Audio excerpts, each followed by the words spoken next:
Friends and Neighbors is a fairly new program for us now. It started a couple of years ago, and it's a program that was done in recognition of the fact that there's a growing population of people who are confined to their home, who have difficulty getting out of their home to do the kinds of things most of us take for granted, like going to the grocery store or the beauty parlor or the barber shop or the pharmacy or the library or those kinds of things, and who maybe just need somebody to talk to on an occasional basis.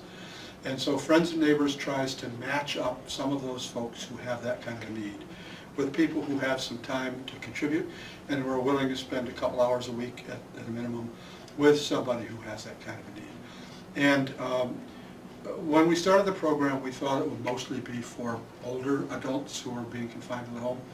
What we found is that there are other populations of people who have a real need for that. And so some of the matches that we've made, for instance, have matched up young single moms with older persons who have raised their families and have had a lot of experience with raising children who can help with that.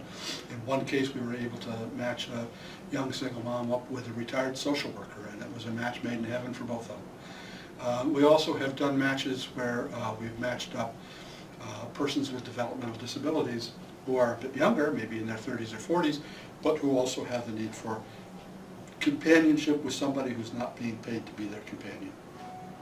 And again, when we've done that, it's proven to be a really good relationship for people on both sides of the match. The volunteer, who has gotten a tremendous amount of satisfaction out of doing this, as well as the client, who is getting that kind of companionship and friendship that they might not otherwise have. How does one apply for that? You call the coordinator of the program and here at Neighbors, and they take down as much information as they can about your needs and your interests, whether you're a volunteer or somebody who needs a volunteer, and then we try to find good matches between the two. And so we'll do a facilitated introduction of the folks to make sure that there's a comfort level between the two before we make the match and set them off on their own.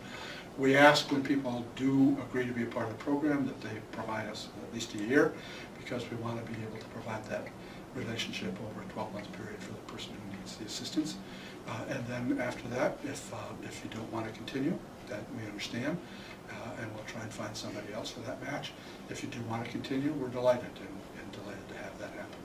We do pretty comprehensive background checks on the people who are calling to be volunteers in the program, just to be able to assure the safety of the client down the road. We've never had a problem with it, but it's one of those things that we have to do just to make sure that we're doing due diligence.